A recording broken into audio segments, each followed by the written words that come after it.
বিদেশি ঋণের বোঝা বাড়ছে, ৯ মাসেই পরিশোধ $৩২১ কোটি। চলতি ২০২৪-২৫ অর্থবছরের প্রথম ৯ মাসেই বিদেশি ঋণের সুদ ও আসল পরিশোধে বাংলাদেশকে ব্যয় করতে হয়েছে প্রায় $৩২১ কোটি, যা গত বছরের একই সময়ের তুলনায় প্রায় ২৮% বেশি। জাতীয় রাজস্ব বোর্ড এনবিআর ও অর্থনৈতিক সম্পর্ক বিভাগ ইআরডি এর সর্বশেষ পরিসংখ্যানে দেখা গেছে, এই অর্থবছরে জুলাই থেকে মার্চ এই ৯ মাসে ঋণ পরিশোধের পরিমাণ আশঙ্কাজনক হারে বেড়েছে। বিশেষজ্ঞদের মতে বৈদেশিক মুদ্রার রিজার্ভ সংকট, টাকার অবমূল্যায়ন ও উচ্চ সুদের কারণে সরকারের ওপর ঋণের চাপ বেড়েছে।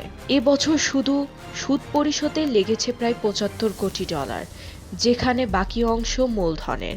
বড় বড় অবকাঠামো প্রকল্পে বিদেশি ঋণের ওপর নির্ভরতা, বৈদেশিক ঋণের সুদের হার বেড়ে গেছে বৈশ্বিক অর্থনৈতিক সংকটে। ডলারের বিপরীতে টাকার অবমূল্যায়ন ফলে পরিশোধের পরিমাণ বেড়ে যাচ্ছে।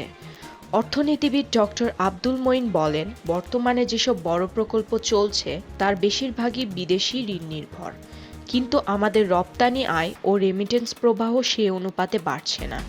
তিনি আরও জানান, রিজার্ভ কম থাকায় এই ঋণ পরিশোধ সরাসরি বৈদেশিক মুদ্রার ওপর চাপ ফেলছে।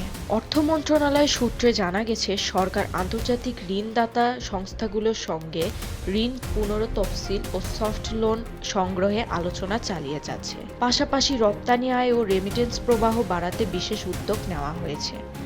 বিশ্লেষকরা বলছেন, এখনই কার্যকর ব্যবস্থা না নিলে ভবিষ্যতে দেশের ঋণ ফাঁদে পড়ার ঝুঁকি তৈরি হতে পারে।